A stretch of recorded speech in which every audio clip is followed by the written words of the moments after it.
Yay! I had to put it on the ground because today we're working on our core. So every week on Wednesdays, I come in here and give you guys a little coaching call. These are our Wellness Wednesday coaching calls. And 2 weeks ago, I started a series on proper form, because a big part of what I do is help you guys get strong in a way that really is effective. And when I made the decision to start working more remotely instead of in person, that was a big concern for me. How do I make sure that you guys are all doing it properly and not getting injured at home or not just creating unhealthy movement patterns? So part of that is I simplified my approach. So a lot of the exercises that you see in my online videos and the programs that you guys follow are, a lot simpler than what I usually do when I'm in the gym with my clients, but still totally effective. And this week we are focusing on the core. So I'm going to give you guys some pointers about some of the tips that I give you during the workouts and what those really mean. And then just some ways that when you're working on your core exercises, you can make sure that you're doing them properly. So the reason we need a healthy core is, to move properly and to support our body as we move through life. So I'm so distracted. My dogs are like right there just staring at me through the window. They look so cute and sad. Anyway, so the reason that we need a healthy core is to support our back, support our spine, create good posture, and help our body pretty much align all the way down so that we're using it in a way that is the way our bodies are built to move. When we have a weak core, we tend to start using other muscles. So we create a very unhealthy pattern of having a tight lower back and a weak core, abdominal area.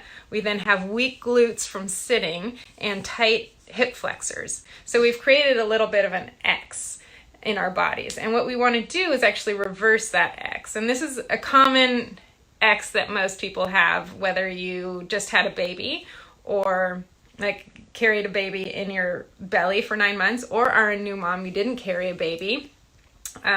You're still going to be kind of creating that unhealthy X in your body. People who sit at desks a lot or drive a lot also will kind of create that pattern. Not kind of, definitely create that pattern.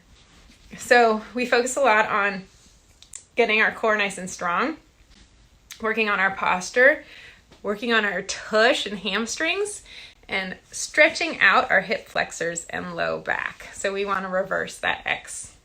I guess that's how it's reversed. I don't know. So a lot of times what you'll hear me say is pull your belly button in. So what I want you to think about when you're doing that, I'll take this off even though I'm a little cold. So what you want to do when you're doing that is, if it doesn't make sense to you, try putting your hand on your belly. From here, without sucking in, I want you to just try to pull your belly button away from your hand. So you can see, here's me relaxed. Now I'm going to pull that belly button in. As I'm pulling in, I'm actually lifting my pelvic floor too. So it's a great Kegel exercise. And when you're properly engaging your core, you're strengthening those pelvic floor muscles too. So not necessarily Kegel exercise, but we're really working on that pelvic floor as we support our abdominal muscles, build strength in our abdominal muscles. They're all connected. So starting here, and this is a great place to start if you're having trouble engaging your core, is just pull in and hold and relax. Pull in, hold, and relax. So I'll say that a lot when we're doing squats, when we're doing lunges, when we're doing rows. I'll say engage the core, pull the belly button towards the spine. And that's what I'm talking about. And if you are really having trouble, I have a really great 3-part ab rehab series. So respond below and I'll email you the link, or I'll just post the link below too. But that's a really awesome free series that will help you get that core going again. You'll get pretty sore hip flexors if you're not using your core. That's the stuff right here on the front of the legs. So if you're feeling pretty sore in here, that means that you are using these too much and you're not using your abs enough. If you're doing an ab exercise and feeling these guys really working and getting tight, that means your abs have stopped working. So stop and let those abs reset. The cool thing about abs, unlike a bicep, if you kind of exercise that to failure and you've got your last bicep curl and then you finally let it go, if you're somebody who uses the heavier weights, or for example, a chin up or a push up, and you kind of max out, it's going to take a while to get your muscles back to where you can continue again. A while being, a minute, sometimes 5 minutes. Your abs, they reset pretty quickly. It's a big muscle group. There's lots of little things going on. Just give it 10, 20, 30 seconds, and then you'll be back working on those abs. So anytime you feel your hip flexors really tightening up when you're doing an exercise or your low back, just stop and take a break, get that ab resting, and then make sure it's engaged and continue with the movement. Or maybe that's just your max for that round. Continue with the workout and then repeat that circuit later. Workout. So the other thing that you're going to want to do is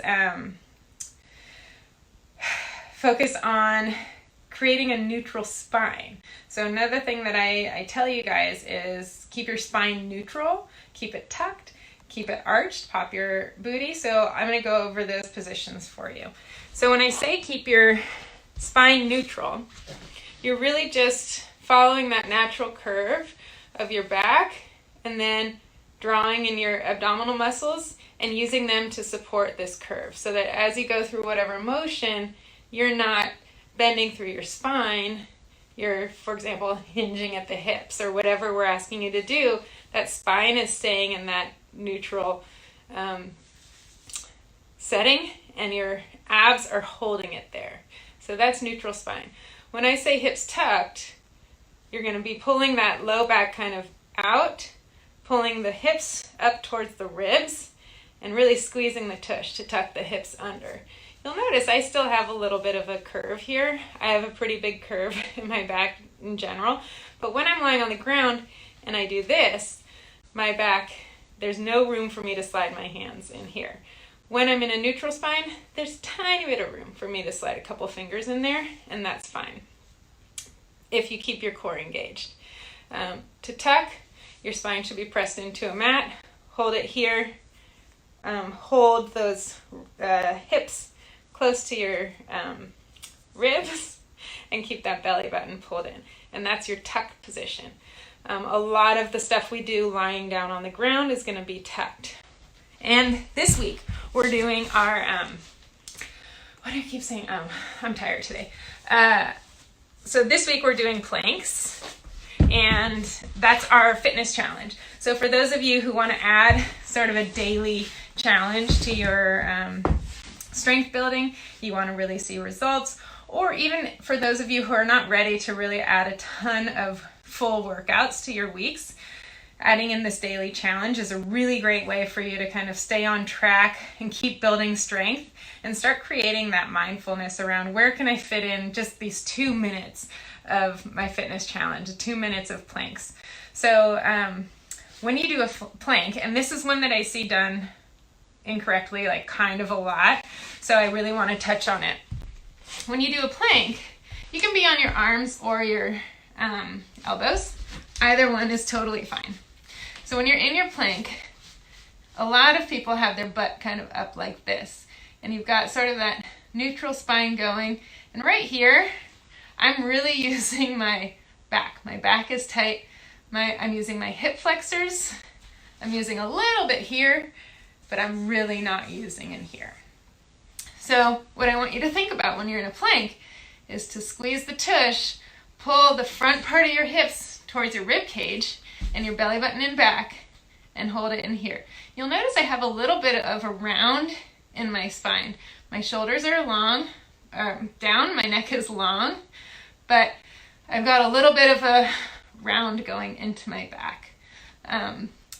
A lot of people will be right about here because that really will create a straight line from your shoulders to your heels. So if you're in a mirror, this might look like a straight plank to you.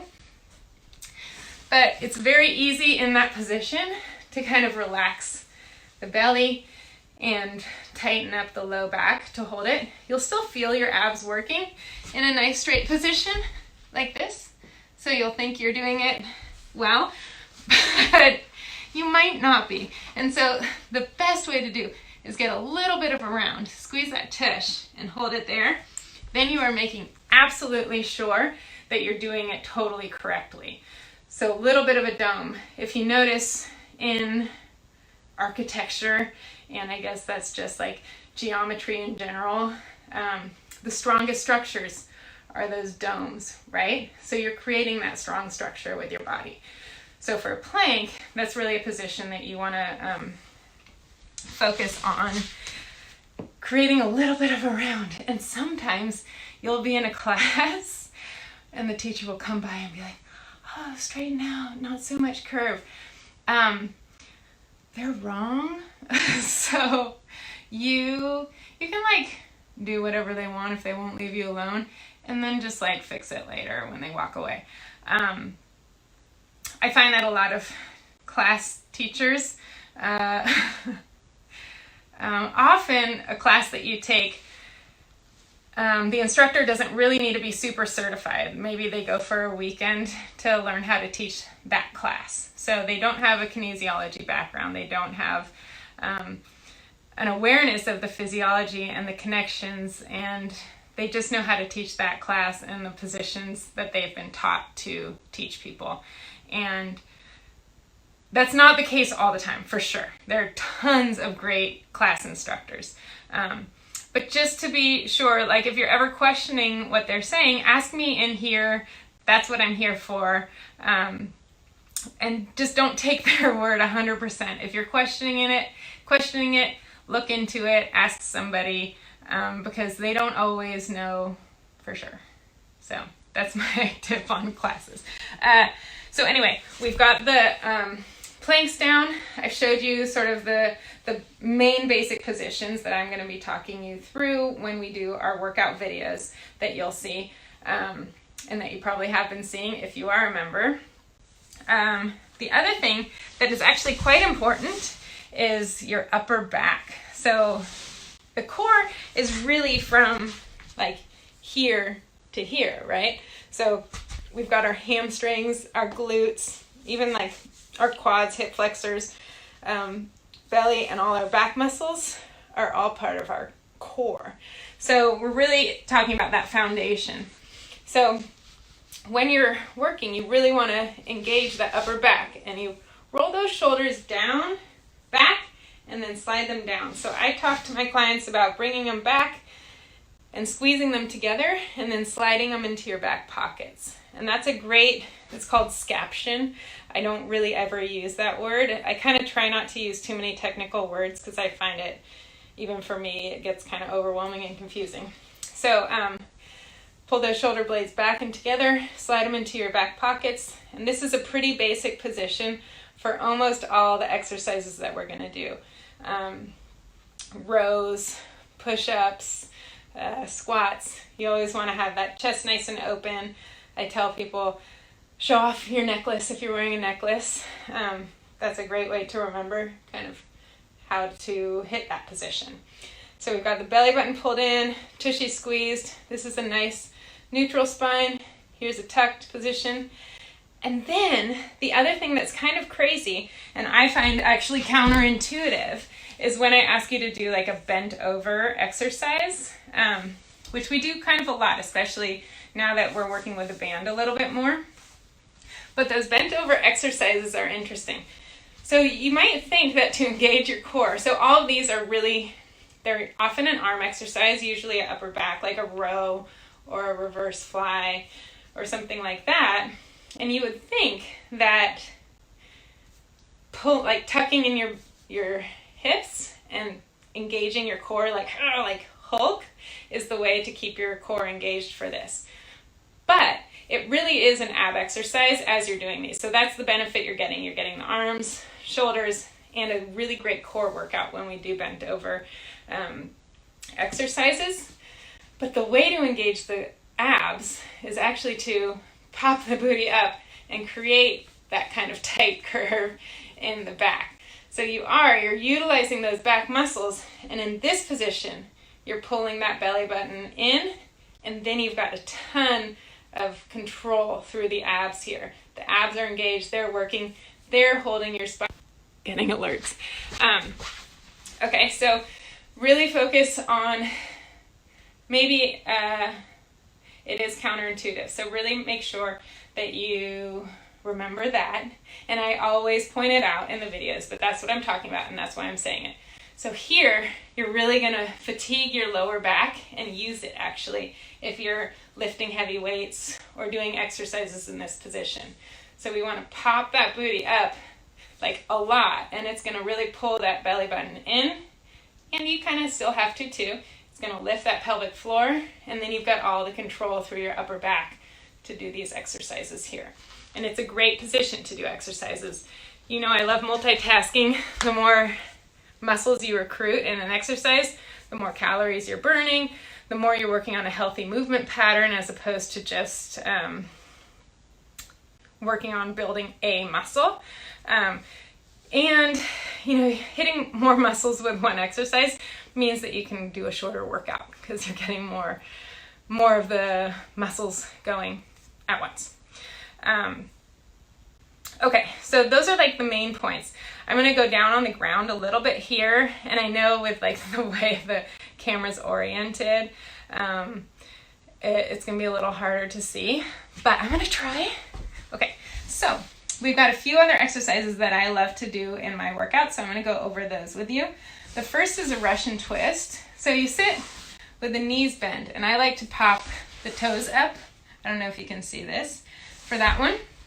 Some people have you lifting the heels off the ground, and that's fine too, but I do find that that makes you use the hip flexors a little bit too much.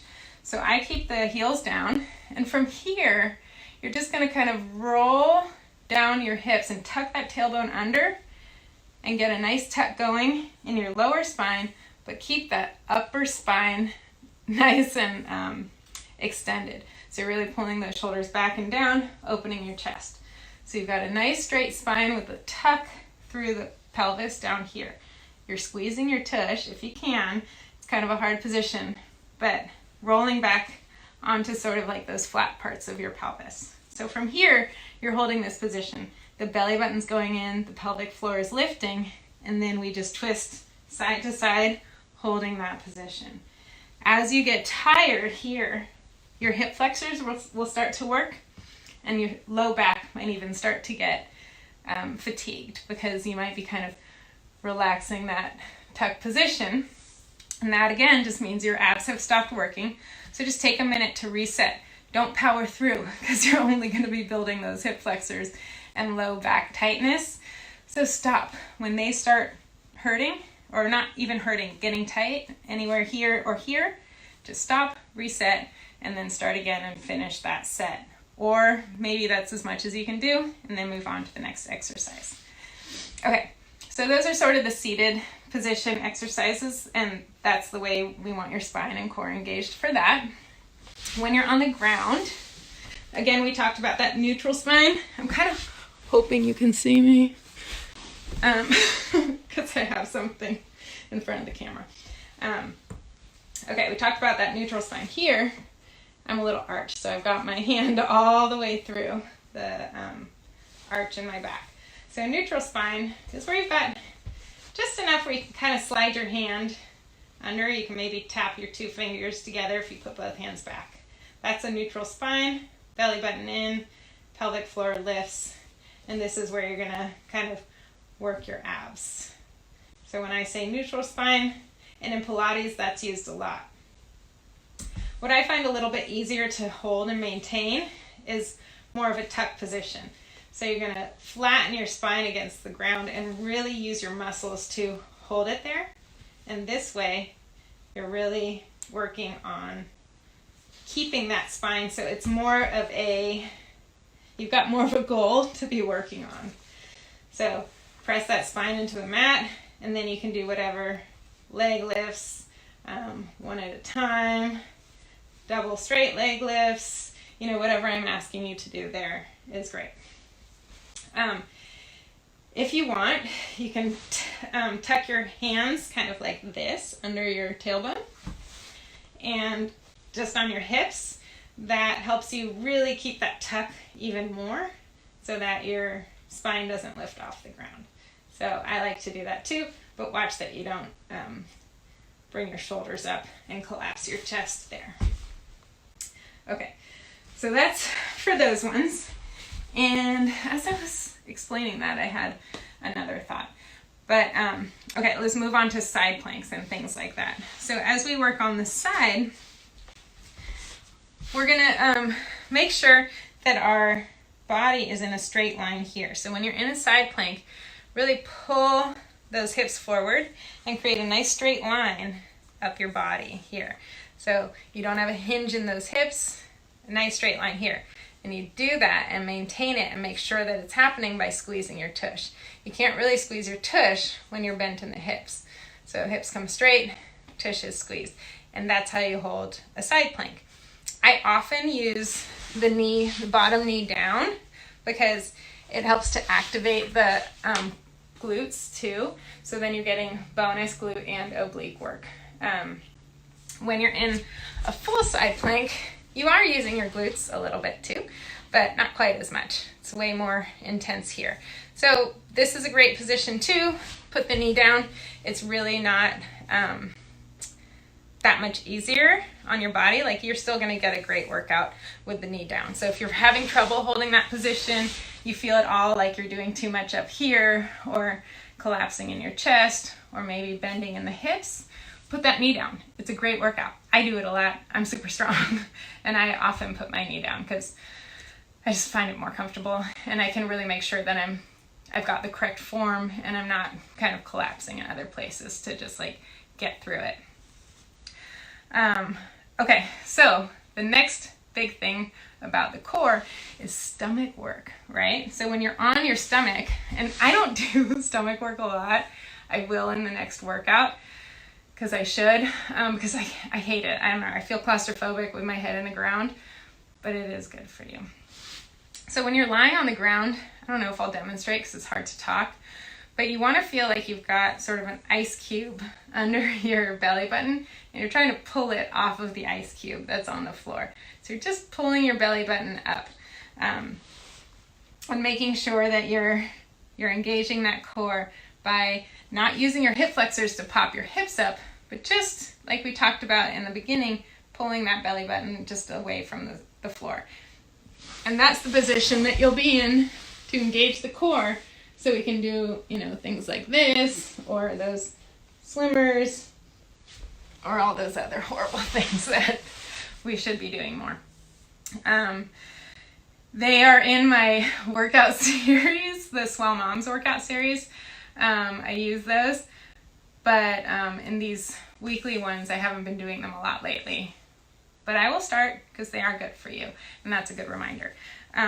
Okay, last, when you're lying on the side, you'll notice we actually do quite a few side lying things like leg lifts, clamshells. I know you can't see my legs very well.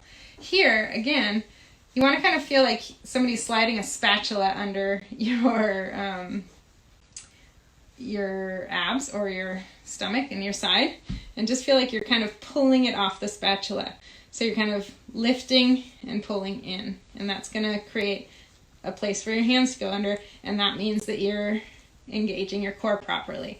Because doing all this work with a loose core is really just going to engage those hip flexors and low back. I was wanting you guys to shout out the answer, but you can't because it's Facebook Live. My best tips for working on your core. Let me know if you have questions. I'll post the link to the free ab rehab challenge. It's not a challenge, free ab rehab course below. Again, if you're feeling any low back pain that's not caused by an injury, if you're feeling even knee pain, hip flexor tightness, anything really that you're kind of why is this hurting? I don't really know. often it's a weak core, hips, knees, low back especially. So work on it. I do the ab rehab pretty often throughout the year just to bring it back for myself, just to give myself that opportunity to like, okay, Shannon, get that core going again. Even though I'm working out regularly, I may not be really doing the nitty gritty. So it's a great series. Anyway, hope this helped, and hope this helped, and I'll look forward to seeing you soon. And let me know if you have any questions. And I think that's it. Happy Wellness Wednesday. Bye.